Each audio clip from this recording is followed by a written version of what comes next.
Mana ada orang yang main judi kaya? Siapa yang main judi kaya? Ada nggak? Itu film Cina doang, dewa judi. Film bohongan. Kenyataannya pertama kaya, ujung-ujungnya bangkrut pasti. Judi itu nggak ada yang kaya judi, nggak ada. Siapa orang yang main judi kaya? Nggak ada.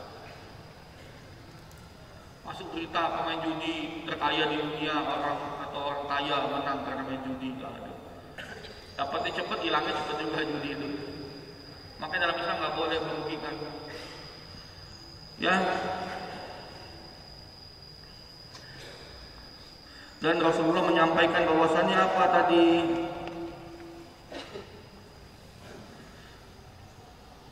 Allah akan mencukupi kecukupannya. Barang siapa yang merasa bersyukur, kalau orang bersyukur ditambah kecukupannya oleh Allah. Dan siapa yang sabar,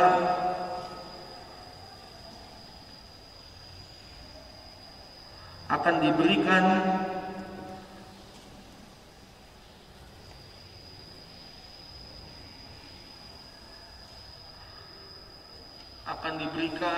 selalu dengan rasa.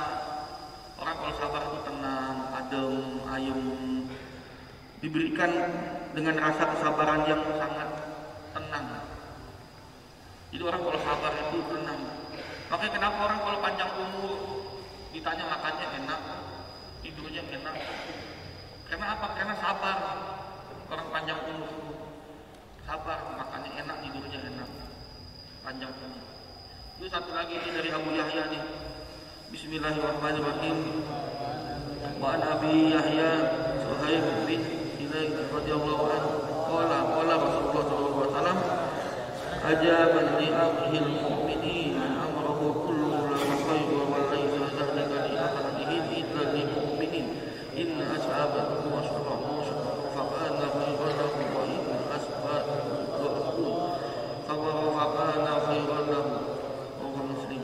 Dari Abu Yahya, Rasulullah SAW bersabda, jadi sesungguhnya mengagumkan keadaan orang Muslim itu semua perkaranya bagus. Jadi orang Islam itu perkaranya bagus, nggak ada perkara yang tidak bagus. Orang Islam ya, dan demikian itu hanya memiliki orang mukmin saja. Bagi orang-orang yang memiliki hati yang bersyukur. Jadi selama kita bersyukur, kita itu akan terlihat mengagumkan. Mengagumkan di mana walaupun miskin, mengagumkan dia. Wah, orang yang soleh baik, enak ada mukanya. Itu orang bersyukur. Ada ustaz ini, ada mukanya putih sekali, cahaya. Jenggotnya aja bercahaya putih, rambutnya putih, silver, bercahaya orangnya. Nah, itu adalah tanda-tanda orang yang bersyukur.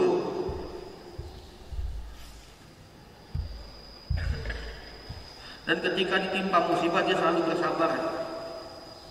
Dan itu juga baik baginya. Jadi orang-orang yang kelihatan nih, kan ada orang-orang yang kelihatan ya, indah dilihat, karisma, pernah nggak lihat itu karismatik? Itu ciri-ciri orang yang bersyukur dan bersabar. Bagi orang-orang Islam, kalau orang kafir nggak ada kelihatan keren, malah kelihatan kayak zombie. Pernah lihat orang kafir nggak? Ya, pernah lihat nggak orang kafir? Serem-serem. Nggak ada cahaya-cahaya. Kalau dilihat kayak cahaya redup, walaupun cakep. Kalau kita lihat aslinya tuh nggak ada cahaya. Nggak seperti orang Islam. Kalau orang Islam tuh kelihatan senyumnya, wajahnya, moleknya kelihatan. Iya benar, putihnya kelihatan. Tapi kalau orang non-muslim, makanya di situ kelihatannya dari situ. Jadi tidak ada rasa apa? mengagumkannya, tidak mengagumkannya. Ya. Tapi kalau orang muslim kita lihat, kita tuh rasanya hati kita itu adem.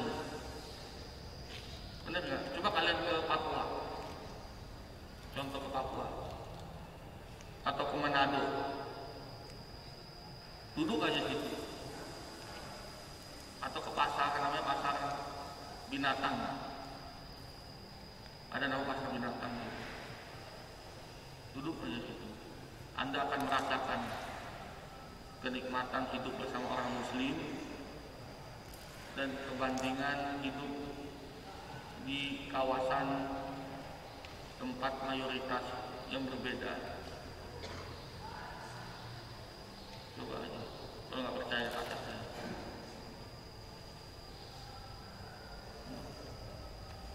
Jadi karismatik. Jadi orang-orang yang bersyukur dan bersabar itu memiliki cahaya tersendiri dia.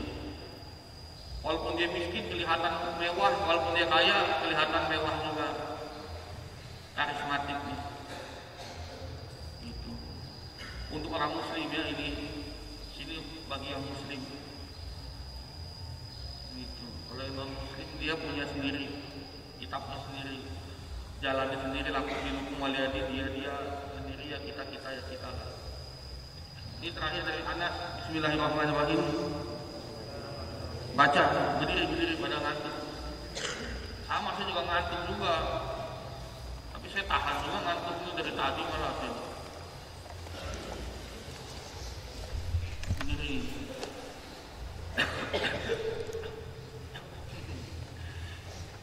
Gimana pantatnya? Udah hilang pantatnya. Banyak dulu kan pantatnya hilang ya. Kram. Habis ini udah selesai. Bismillahirrahmanirrahim. Baca. Ya Rahman wa Anas radhiyallahu anhu qala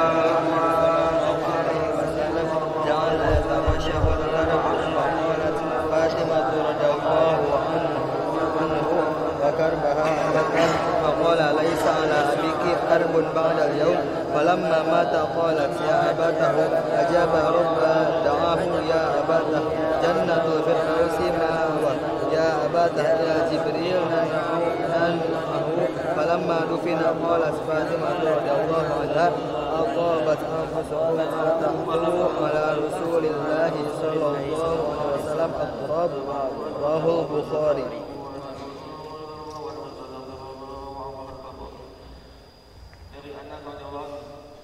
Dah duduk lagi.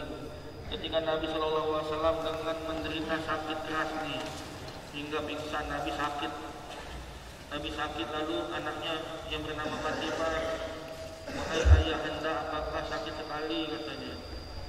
Rasulullah menjawab, tidak akan menderita sakit lagi setelah hari ini. Jadi Rasulullah ini sudah mau wafatnya. Bagaimana sakitnya Rasulullah? Insya Allah tidak akan menderita lagi sakit saya. Lalu anaknya berkata, apakah Rasulullah SAW ini sudah mau dipanggil kepada Allah Subhanahu Wa Taala?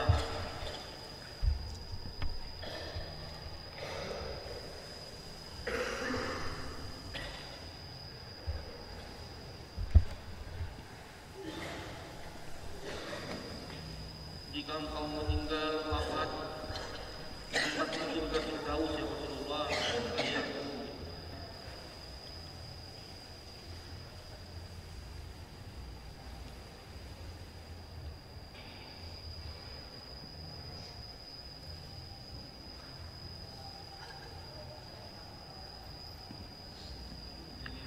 Rasulullah ini sudah sebelum meninggal wafatnya Nabi Sallallahu Alaihi Wasallam.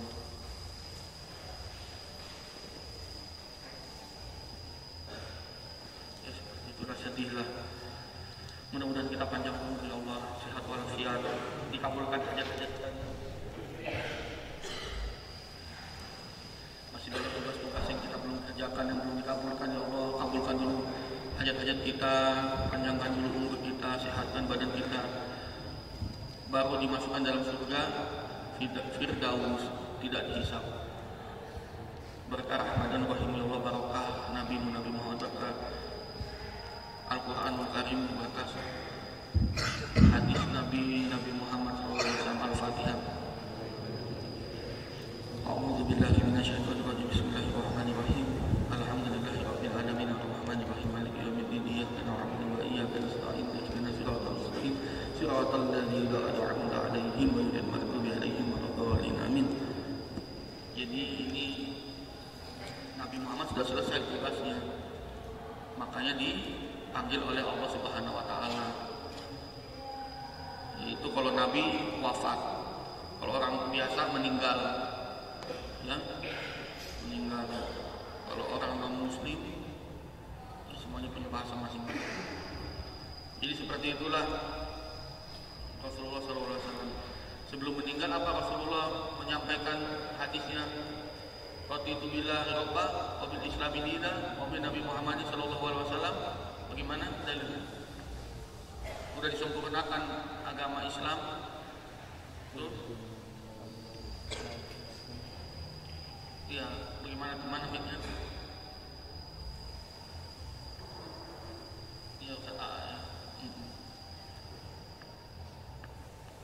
Ustaz A, itu masih di sini aja itu. Tuh kan itu. Gak betahkan di kandang sapi kan, makanya jangan ngocol. Ya, kalau kerja itu harus ikhlas, makanya cemburu kayak nggak terima gitu. Orang ikhlas kerja itu harus ikhlas, bukan karena siapa-siapa.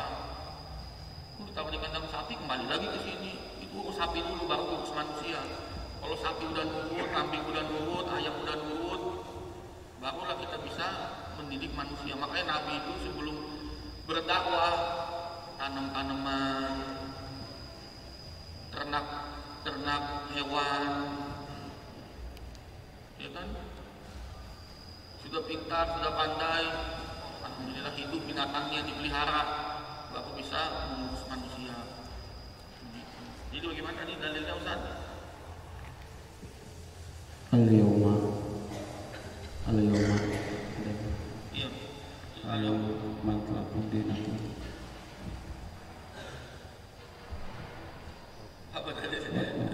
Ada yang bisa nggak situ? Hah? Tuh di belakang kan? Maju. Ya ini namanya juga kita belajar bagus bang maju. Pintar ada anak-anak mahasiswa ini. Tadi dapat baju ya dikasih. Tadi kasih baju koko. Pintar. Orang Jakarta. Orang mana?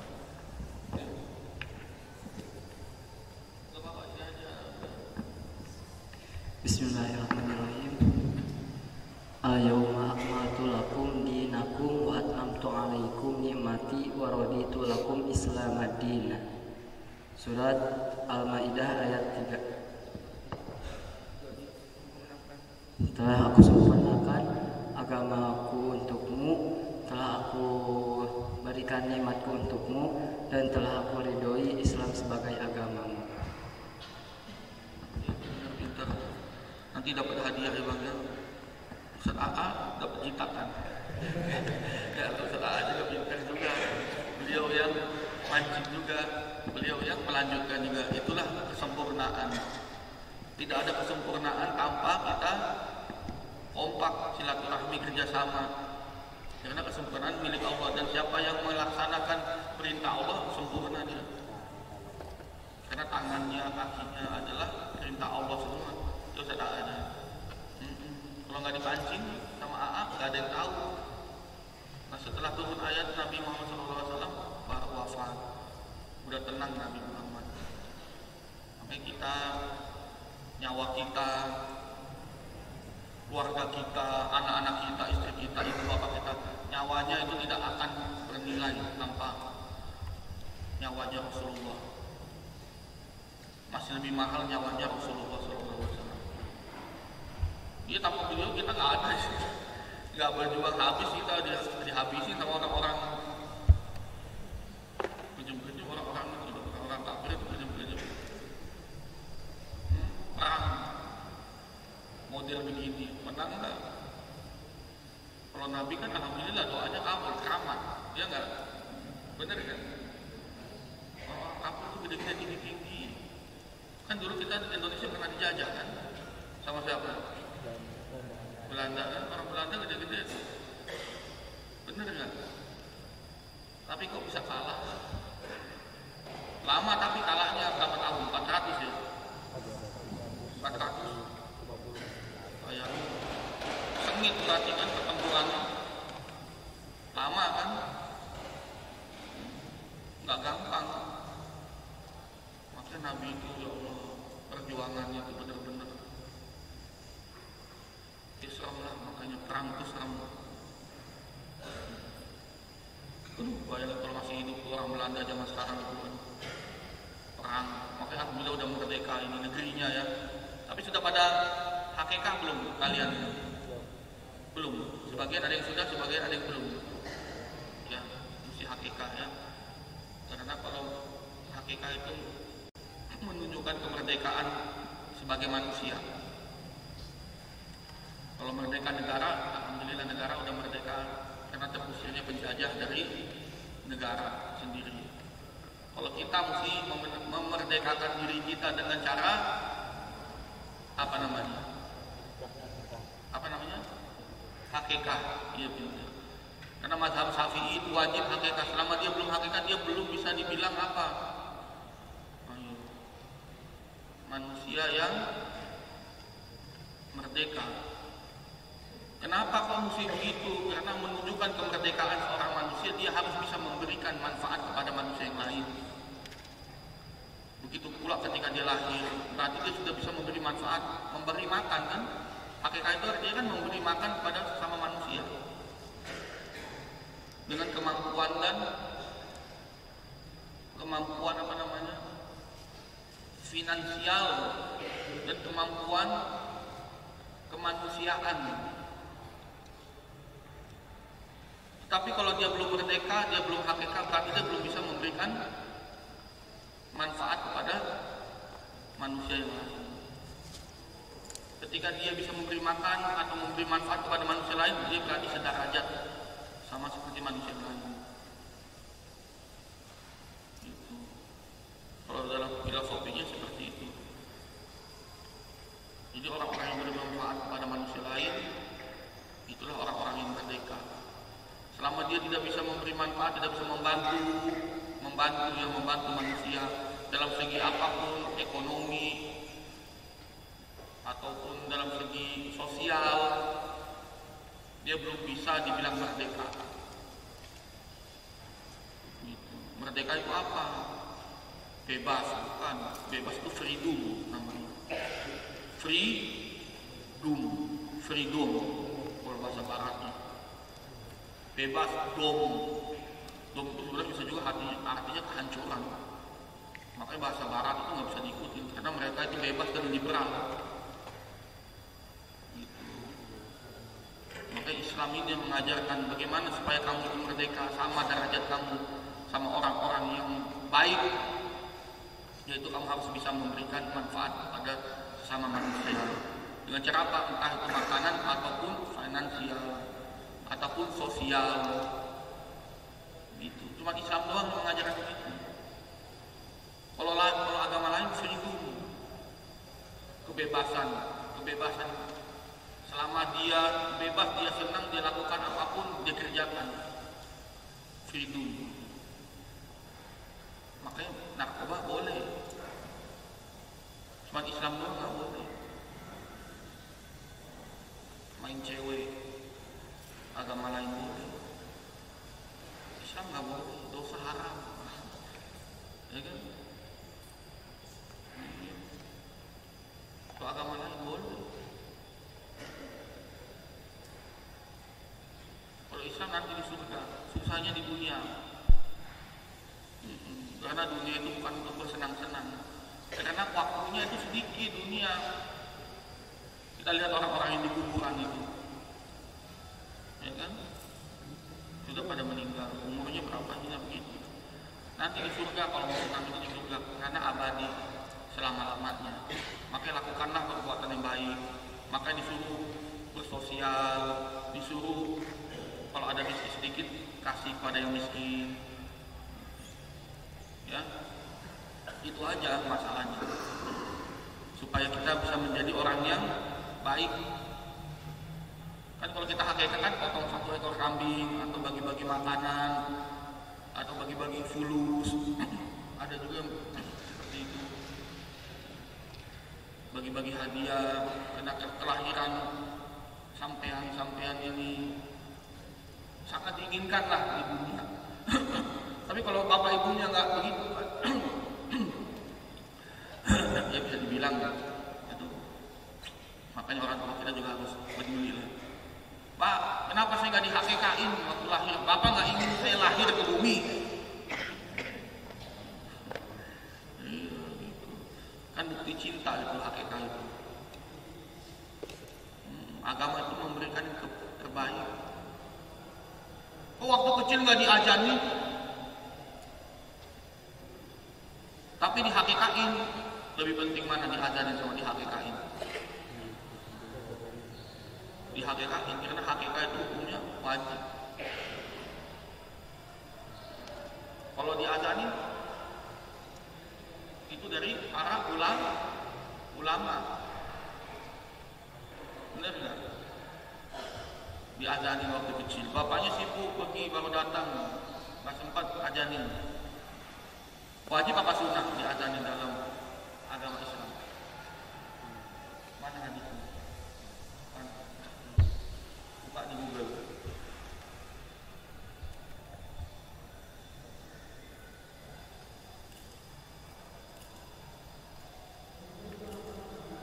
Kita cari. Kalau diajarin itu sunnah apa? Wajib.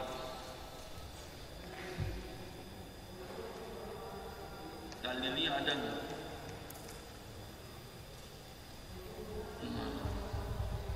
Waktu kalian lahir bayi diajarin nggak? Diajarin apa nggak tahu dari mana? Orang bayi mana tahu? Ada yang diajarin, ada yang nggak diajarin? Hah? Tahu dari mana? Oh, bapak kamu cerita kamu diajarin waktu lahir. Kalau yang ngajarin Pak Dokter gimana? Atau Bu Bidan? Hah? Gimana? Kan lahirnya di bidan katanya. Atau ibunya yang ngajarin? Gimana? Boleh apa enggak? Boleh-boleh aja lah, orang azan enggak? Masa dilarang? Ya kan? Kalau enggak diazanin boleh apa enggak? Waktu kecil diazanin, enggak diazanin boleh apa enggak? Hah? Ya kalau bisa diazanin. Mana dalilnya?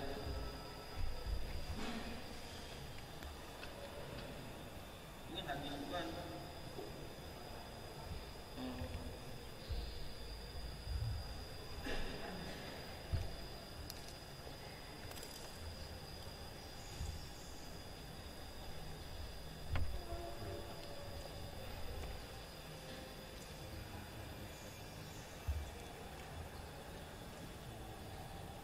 Jadi diazankan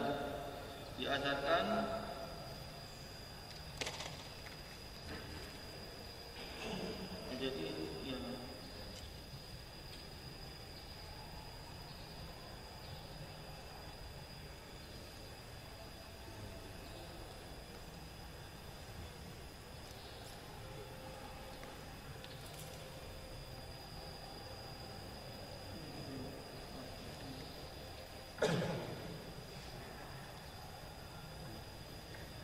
Jadi begitu lebih bagus diajarin, tapi itu semuanya adalah kembali ke sunnah Nabi SAW supaya kita menjadi orang yang baik. Diajarin aja.